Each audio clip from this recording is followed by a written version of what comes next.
Complete देखिए structure दिख रहा है ये, समझ रहे हैं। ये देखिए ये पूरा स्ट्रक्चर ये है। अगर इसको आप बहुत क्लोजअप में देखें तो ये आता है, जब आप क्लोजअप में लेंगे देखिए ये आता है, ये है स्ट्रक्चर, ये इसी का वो पार्ट है। अब ये देखिए ये भी इसी का पार्ट है, सब सारी चीज़ें। तो हमारे पास तो बहुत सारे सबूत हैं, हम तो फोटो दे रहे हैं, लेकिन हम तो कहते हैं साक्षात चल के कर लीजिए। वीडियोग्राफी क्यों नहीं कराने दे रहा? अगर आपका कोई सबूत हमारा नहीं है तो वीडियोग्राफी कराने तो दो। अगर वहाँ चाँद बना है तो वीडियोग्राफी में ओम नहीं बन जाएगा, वो चाँद ही आएगा।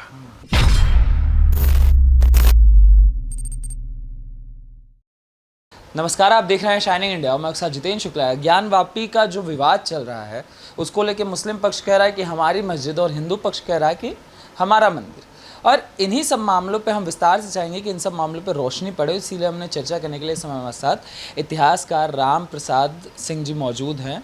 बहुत करीब से इस मामले को उन्होंने देखा है और उनसे ही जानने की कोशिश करेंगे आखिर क्या इतिहास है ज्ञान वापी का, और ये जो दावे करे जा रहे हैं दावे किस हद तक सही हैं। सर बहुत बहुत धन्यवाद, आपने हमें समय दिया। ये जो सारी चीज़ें चल रही है सर, मुस्लिम पक्ष लगातार कह रहा है कि हमारी मस्जिद, अभी ओवैसी ने कहा कि एक हमने मस्जिद खो दी, अब दूसरी वाली नहीं खोएंगे। क्या है ज्ञान वापी?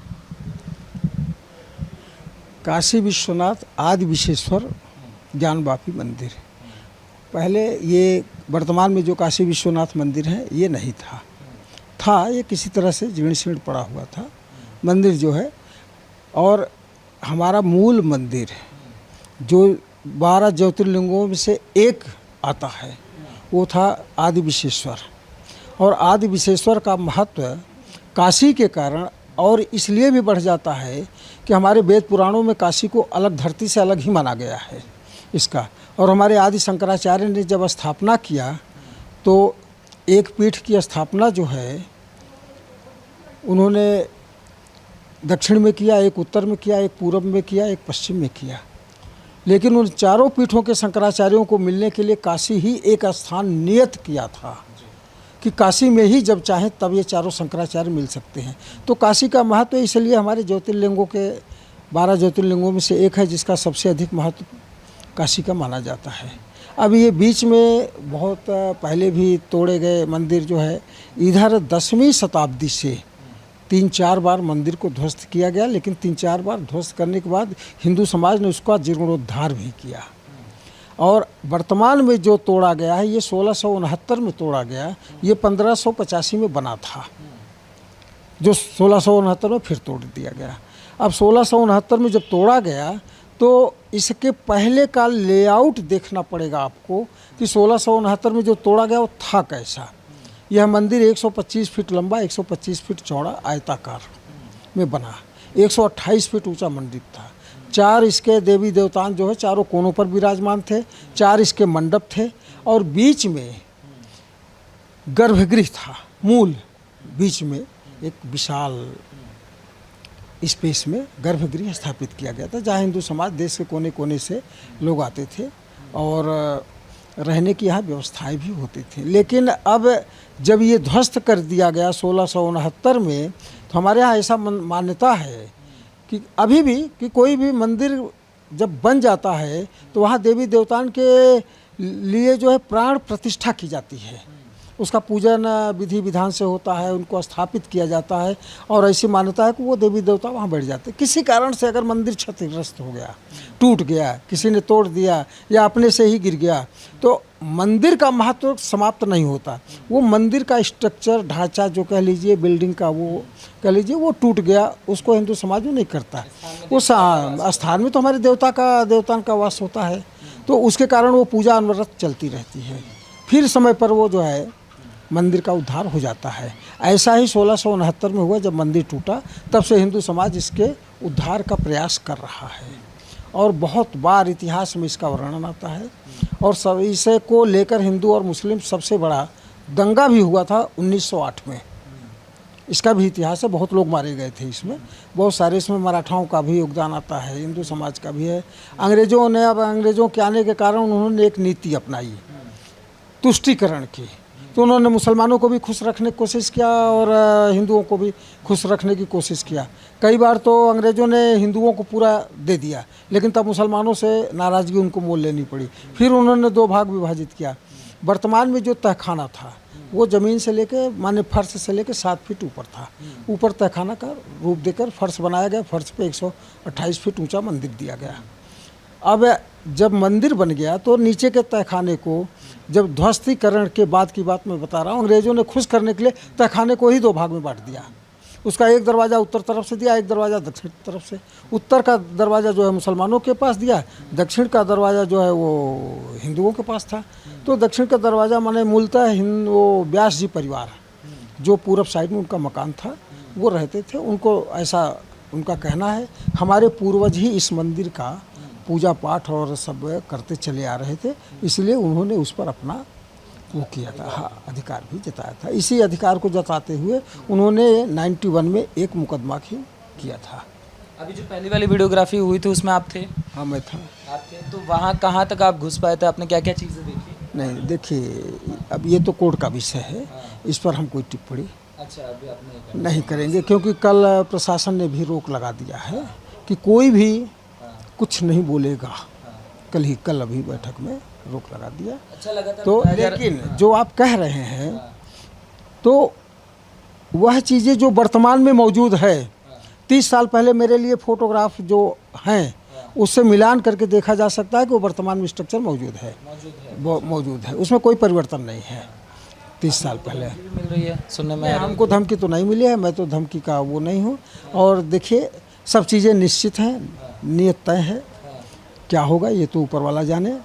और धमकी से हिंदू समाज अपनी चीज़ों को छोड़ दे तो छोड़ता तो आया ही था। देश भर में हमारे मंदिर टूटे और मंदिरों के ऊपर मस्जिदें आज भी खड़ी हैं। 3000 की सूची तो हम ही ने छाप दिया एक उसमें जो है, समझ रहे ना। तो ये बहुत सारी चीज़ें जो चल रही हैं ना, ये चलेगा। लेकिन हमें एक बार तो राम जन्मभूमि आंदोलन में यह भी प्रयास किया गया कि भाई आप 3 दे दो, हम सब छोड़ देंगे। तो क्या दिए? ऐसा तो नहीं हुआ। राम जन्मभूमि भी उन्होंने नहीं छोड़ा, तो काशी मथुरा अयोध्या कैसे छोड़ेंगे? तो छोड़ने का नहीं है। तो वैसे अभी कह तो रहे हैं कि एक मस्जिद हमने खो दिया। मैंने देखा एक मस्जिद खो दिया। हमारा NBC पर वो हमारे साथ हो वैसी थे, मैंने वैसी साहब को कहा कि आपको बनारस में आमंत्रित करता हूँ, आप आइए और खुद देखिए कि आपका मस्जिद है कि मंदिर है, क्या दिखता है। आप किसी की भी तो बात मानिए, कुछ मानने को तैयार हैं कि नहीं? आप सबूत तो मांगते हो पर सबूत मानते नहीं, ये इनकी दिक्कतें हैं बस। आपके पास भी कई तस्वीरें हैं जैसे यहाँ सारी दिख रही हैं? हमारे पास सारे सबूत हैं और जो तस्वीरें हैं ये वर्तमान में स्ट्रक्चर है। इस कोई फर्जी फोटोग्राफ्स नहीं है, ये 91 के हैं। 91 से वहाँ कोई बदलाव नहीं हुआ है। जो बदलाव हुआ है वो उसमें कॉरिडोर में हुआ है। कॉरिडोर को किया गया, जो बैरिकेटिंग हुई है, चूँकि आंदोलन बढ़ता गया बैरिकेटिंग का भी स्वरूप बदलता चला गया। उस समय बांस बल्ली लगा के बैरिकेटिंग किया गया था, 1-2 सिपाही वहाँ खड़े रहते थे, लगा दिया गया। देखिए पहले के जो बैरिकेटिंग के वो है, अभी मैं आपको दिखा रहा हूँ। कहाँ ये फोटोग्राफ्स?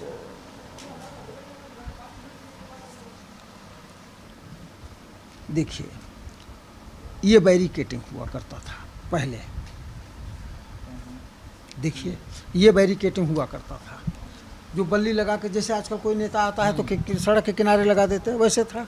तो उतना दबाव नहीं था। धीरे धीरे जब दबाव जब बढ़ता गया धीरे धीरे, तो बैरिकेटिंग का स्वरूप भी बदलता चला गया। फिर कभी 10 फीट हुआ, कभी 20 फीट हुआ, अब 30 फीट हाइट में कर दिया गया कि पूरा स्ट्रक्चर ही नहीं दिखता है।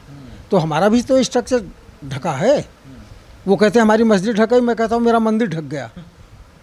समझ रहे हैं ना। तो बात मंदिर और मस्जिद, आप ठीक है, हम अभी भी हम न्यायालय क्यों गए? माँ श्रृंगार गौरी का पूजन है, एक दिन होता है साल में, वो कहते हैं एक दिन होता है। ठीक है, चलो एक दिन आपने मान लिया, आपने मान लिया कि एक दिन पूजन होता है।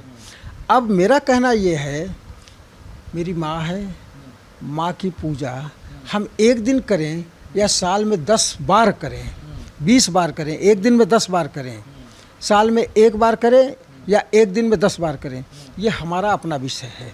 ये हिंदू आस्था का सवाल है। हम आपसे पूछ करके नहीं जाएंगे कि मैं मंदिर में पूजा कब कब करूँगा। इसीलिए हम लोगों ने वो किया कि मुझे नियमित पूजन पाठ कर मगर छूट दी जाए। चाहते नहीं है ना कि वो, उनका कहना है कि मस्जिद है यहाँ नॉन हिंदू अलाउ, कई लोग ये दे रहे हैं कि नॉन हिंदू वहाँ घुसे नहीं, नॉन मुस्लिम वहाँ घुसे नहीं, कि जो मुस्लिम नहीं है वो नहीं जा सकते, क्योंकि मस्जिद परिसर है वो, और वीडियोग्राफी का लगातार इसी को लेकर विरोध भी हो रहा है कि वीडियोग्राफी नहीं होनी चाहिए। देखिए, वो मुस्लिम परिसर है ऐसा नहीं है। उन्होंने जहाँ नमाज पढ़ा, बैरिकेटिंग से प्रशासन ने घेर दिया, आप वहाँ नमाज पढ़ रहे हो। अभी तो मुद्दा हमारा यही है, आप नमाज पढ़ रहे हो, अभी मैं नहीं बोला, मेरा दावा तो है, मेरा पूरा कंप्लीट सब कुछ मेरा ही है, लेकिन अभी माँ श्रृंगार गौरी के नियमित पूजन का प्रश्न है। तो फिर हिंदू नहीं जाएगा तो कौन पूजन करेगा? और फिर वहाँ पूजन में हम अकेले जाएंगे पूजन करने, मेरे साथ मेरा परिवार जाएगा पूजन करने, ये कौन बताएगा? वो वैसे बताएंगे, वहाँ मुसलमान बताएगा, अंजुमन इंतजामिया मस्जिद कमेटी बताएगी, हम उनसे पूछ करके जाएंगे पूजा करने। ऐसा कौन सा वो है? वो कह रहे हैं 1991 का जो वर्शिप एक्ट है उसको आप तो ध्वस्त करने में। हाँ चलिए ठीक है, मैंने मान लिया। वर्शिप एक्ट 91, जब वर्शिप एक्ट 91 की बात करिए, मेरा ये कहना है कि वर्शिप एक्ट 91 कहता क्या है? वो ये कहता है कि 14 अगस्त 1947 को जो जिस स्थिति में था वो यथावत रहेगा। ठीक है, बात तो सिर्फ इतनी है। 14 अगस्त 1947 को हमारा यह मंदिर, अभी मैं दूसरे मंदिर की बात नहीं कर रहा हूँ, मैं इसी मंदिर की बात कर रहा हूँ, वो क्या था? अब प्रश्न ये आता है कि वो मंदिर था कि मस्जिद था? उस परिसर में जबरन नमाज पढ़ने से मस्जिद नहीं हो सकती। वो हमारा मंदिर था और हम 47 से नहीं आज तक परिक्रमा का मार्ग हमारा वही है, हम वहीं पर थे। हमारे अभी कॉरिडोर बनने से पहले तमाम देवी देवताओं का विग्रह वहीं था चारों तरफ, जिसको हिंदू समाज जो है जाकर के फल फूल माला चढ़ाता था, वही सब चीज़ था। तो फिर 17 अगस्त को हमारी मान्यता है कि हमारा मंदिर आप तोड़ करके, क्षतिग्रस्त करके, अगर आप उस पर कब्जा कर लो तो भी हमारे मंदिर का स्वरूप नहीं खंडित होता। स्ट्रक्चर आप क्षतिग्रस्त कर सकते हैं, लेकिन मंदिर तो हमारा वही रहेगा, क्योंकि हमारे देवी देवता वहाँ पे प्रतिष्ठित हैं, जिनकी पूजा अर्चना हम सदियों से करते चले आए हैं। तो हम कैसे उसको मान लें? क्या वर्शिप एक्ट 91 लागू होता है उस पर? हमारे किसी भी ढांचे पर वर्शिप एक्ट 91 लागू नहीं हो सकता। तो उसका सेक्शन 4 है, आप उसकी बात करें, सेक्शन 4 में जो एशियंट मॉन्यूमेंट है उस पर लागू नहीं होता। हमारे किसी भी आस्था उस पर आप तोड़ करके ज़बरदस्ती कब्जा कर लो, उस पर मस्जिद का गुम्बद बना दो ना, तो आप कहोगे कि मस्जिद है, मैं तो कहूँगी मंदिर है, क्योंकि हम तो तब भी परिक्रमा करते थे, आज भी करते हैं। आपके ज़बरदस्ती घुसने कब्जा करने के कारण मैं अंदर नहीं घुस पा रहा हूँ, लेकिन मैं तो परिक्रमा करता हूँ, आज भी पूजा पाठ करता हूँ, और मैं आज भी वो हुआ है हमारे देवी देवताओं को। देखिए, किसी भी मंदिर से स्थापित किए गए किसी भी मंदिर से वैसे भी यह हमारी स्थापना नहीं हुई है, ये स्वयंभू शिवलिंग है। हिंदू समाज ने इसको स्थापित नहीं किया है। माने कब का है ये मुझे खुद भी नहीं पता है। वो स्वयंभू है, माने जिसका कोई आदि से लेके अंत नहीं है, समझ रहे ना। कब का वो वहाँ पे भगवान विराजमान है, ये मुझे कुछ नहीं पता है। हिंदू समाज को नहीं माना, हमारे सारे वेद पुराण और सारे धर्म शास्त्रों में सब वर्णित है इसका वर्णन, और इसके शुरुआत का कोई वर्णन नहीं मिलता है। अब ये लोग कहते हैं कि वो ज़मीन से निकला, ऐसा निकला, वैसा निकला, ऐसे शिवलिंग हुए, प्रकट हुए। मेरा इस पर कोई टिप्पणी नहीं है, लेकिन मैं ये जानता हूँ कि वो इतना पुराना है, इतना प्राचीन है, हिंदू समाज को खुद भी नहीं पता है। हमारे संत महात्मा, ऋषि महात्मा उसके उद्भव के बारे में नहीं लिखे हैं।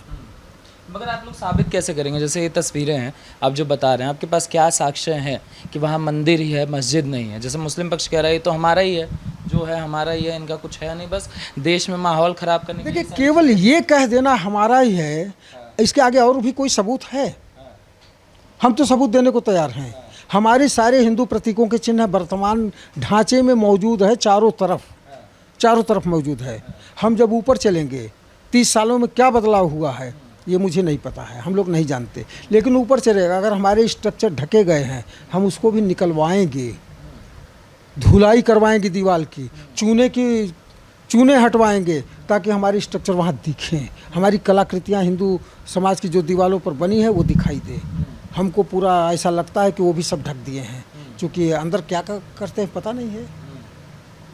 नहीं तो आप लोग कैसे करेंगे? वो तो क्या, जो आपने कहा, आपके पास क्या साक्ष्य हैं कि आपका ही मंदिर, मस्जिद नहीं है, ज्ञानवापी नहीं, वो कह रहे हैं कि हमारा ही है। अभी वो इसी कह रहा है ना कि हमारी है लगातार, वो हमारा ही कहता है। कैसे, वो तो साबित करें। हम तो साबित कर रहे हैं कि हमारे जितने भी हिंदू प्रतीक हैं, हमारी आस्था के जो प्रतीक हैं, वर्तमान में सब उस पर मौजूद हैं। तो आपकी मस्जिदों में ये होते हैं क्या? घंटे बनाए जाते हैं क्या? ओम बनाए जाते हैं क्या? कमल की पंखुड़ियाँ बनाई जाती हैं क्या? आपके मंदिरों में तो, मस्जिदों में तो ऐसा नहीं होता है। अब देखिए, ये गर्भगृह है। ये देखिए तहखाना, तहखाने में ये जो सारी चीज़ें रखी गई हैं, पत्थर टूटे फूटे सब पत्थर हैं, छोटे बड़े टुकड़े में। इन पत्थरों पर भी वही कलाकृतियाँ बनाई गई हैं, वही सारी चीज़ें दिखती हैं जो वर्तमान ढांचे में विराजमान है। क्योंकि ये पत्थर चुनार से अलग से ले आकर के या कहीं से नहीं वहाँ रखे गए हैं तहखाने में, जो टूटे फूटे अवशेष थे वही रखे गए हैं। अब देखिए, इसको आप क्या कहेंगे? ये किसी मंदिर के सीन होंगे या मस्जिद का होगा? कोई भी देख ले मंदिर, ये सीधे सीधे जब आप इसको ज़रा थोड़ा सा इलाज करेंगे तो ये बनते बनते बनते नीचे घंटे का वो बनता है।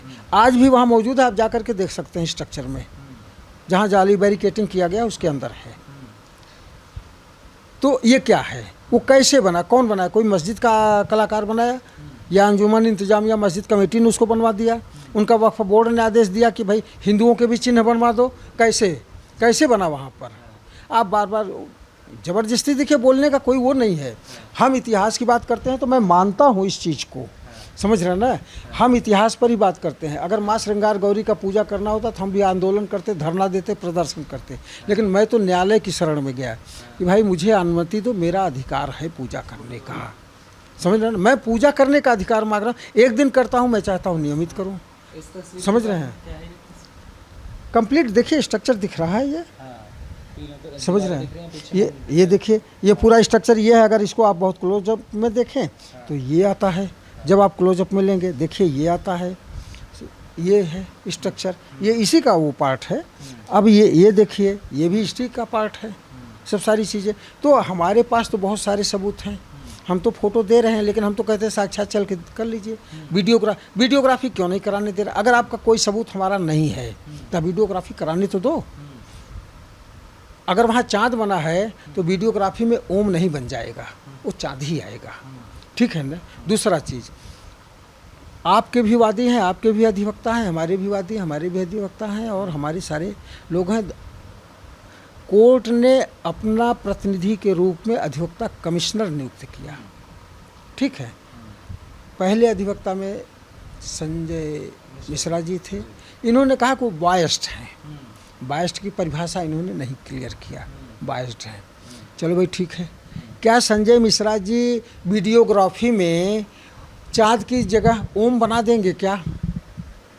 वीडियोग्राफी का सवाल है, चाहे 1000 आदमी हो, चाहे एक आदमी हो, जो सच है सामने दीवार के फोटो पर वही आएगा वीडियोग्राफी में। आप चाहे जो भी अपनी रिपोर्टिंग वहाँ लगाते रहिए कागज़ पे, जो आएगा तो वही आएगा। आप चला के देख लो वीडियो, हम कहेंगे वहाँ ये है, हम वो कहेंगे ये है, आप वीडियोग्राफी चला लो, आप चलाइए। अच्छा, उस पर कोर्ट में मुस्लिम पक्ष क्या तर्क देता है मस्जिद के? कोई तर्क दे पाया है? अब उनके पास दो ही तर्क होते हैं, हम करने नहीं देंगे, हम जाने नहीं देंगे, अब हमारी लाश पर सजाएंगे, ये हमारा अधिकार है। ऐसा आदेश हुआ है पहले किसी समय में, सुप्रीम कोर्ट ने आदेश दिया है, मगर दिखाएंगे नहीं कि यहाँ दो ही लोग रहते हैं, दो ही आदमी रहने। उस दिन कैसे जो है 500-700 लोग अंदर घुस गए, नमाज पढ़े और रह गए, निकले नहीं, जो है ऐसा सुनने में आया। जो लोग अभी गए थे उसके अंदर जो है अभी बनारस में रहते हैं, इससे पहले देखा था जुम्मे की नमाज में इतनी भीड़ आई हो? अरे इसके पहले भी तो बहुत भीड़ आती थी। अरे रोड पर चारों तरफ रोड भरी रहती थी। अब तो कॉरिडोर बन गया, थोड़ा सा वो हो गया कि अब लाइन से आते हैं और दरवाजे के अंदर से चले जाते हैं अपने, और बाहर निकलते चले जाते हैं वापस। थोड़ा सा आवश्यकता हो गया है, नहीं तो पहले रोड पर जहाँ चाहे सड़क तक पढ़ लेते थे नमाज, जैसा स्वभाव है स्वभाव के अनुसार काम होता था। सारे साक्ष्य रखे। आपको क्या लगता है कि ये सरकार बदलने की वजह से चीज़ें बदली हैं कि सरकार नहीं होती तो भी ये चीज़ें हो जाती? देखिए, आज हमारे देश में कई प्रकार की सरकारें चल रही हैं, और उनकी सोच और उनके कार्य और उनकी पद्धति देश के प्रति जो है विभिन्न प्रकार की है। और हम तब उम्मीद कर सकते हैं जब हिंदूवादी सरकारें आए, राष्ट्रवादी सोच की सरकारें आए, तब हम कुछ उनसे उम्मीद कर सकते हैं। और ये उम्मीद करते हैं कि हिंदू विरोधी सरकारें आए तो मैं अपने ये मिशन पूरा करूं, वो मिशन पूरा करूं। अभी मुलायम सिंह की सरकार थी, ताजमहल में कभी नमाज नहीं पढ़ी जाती थी। उन्होंने एक एप्लीकेशन दिया और उन्होंने नमाज़ पढ़ने के ले लिया। वहाँ 30-35 लोगों को नमाज़ पढ़ने की अनुमति मिली थी। आज 10,000 लोग नमाज़ पढ़ते हैं एक साथ। कैसे हो गया सब सारी चीज़ें? क्यों बदलते हैं? ये उनका मिशन है। हिंदू विरोधी सरकारों से अपने काम साधते रहे, अपने वोट की ताकत दिखा करके कि हमारे पास वोट बैंक है, आप हम जो मांगेंगे वो आप दो और आप अपना करते रहो, हमें नमाज़ पढ़ने दो, हमें ये करने दो, हमें वो करने दो। मथुरा में भी ऐसे हुआ। मथुरा में कोर्ट का आदेश है कि आप कुछ नहीं कर सकते, ईदगाह मस्जिद में कोई भी चीज़ नहीं कर सकते। इन्होंने ईदगाह नमाज ईद इनकी पड़ गई, एप्लीकेशन लेकर के पहुंच गए बहुत सारे लोग। साहब ये बहुत चिड़िया और बहुत पक्षी बैठते हैं, बहुत गंदा करते हैं, वो सब अगल बगल गिरता रहता है और बहुत गंदा हो गया है, देखने लायक नहीं है। थोड़ा सा हम इसमें चूना कराना चाहिए, चूना सफ़ेदी करा दे तो देखने में अच्छा लगेगा। वो परमिशन ले लिए, वोट बैंक की ताकत थी इनके पास, परमिशन दे दिया। अब इन्होंने उस परमिशन पर इन्होंने क्या किया, चारों तरफ से उसको बांस बल्ली लगा करके और कपड़े से पहले ढक दिया बाहर। इन्होंने, इनके भी अपने आर्किटेक्ट, इंजीनियर और बड़े बड़े सर्वेयर हैं, सारी चीज़ें हैं, खोजबीन करते रहते हैं। तो इन्होंने क्या किया, उस पर मोटी जाली डाल दिया, साफ़ करा करके, गुम्मद के लेयर साफ़ करा के गंदगी के, मोटी तार की जाली लगा करके और इतना मोटा जो है करीब 1.5-2 इंच सफ़ेद सीमेंट का लेयर चढ़ा दिया। समझ रहे हैं? अब वो क्या होगा, 100 साल हो गया सुरक्षित हो गया, गिरने से रहा। ऐसे ही ये काम हमेशा करते हैं। ऐसे काशी विश्वनाथ में भी है।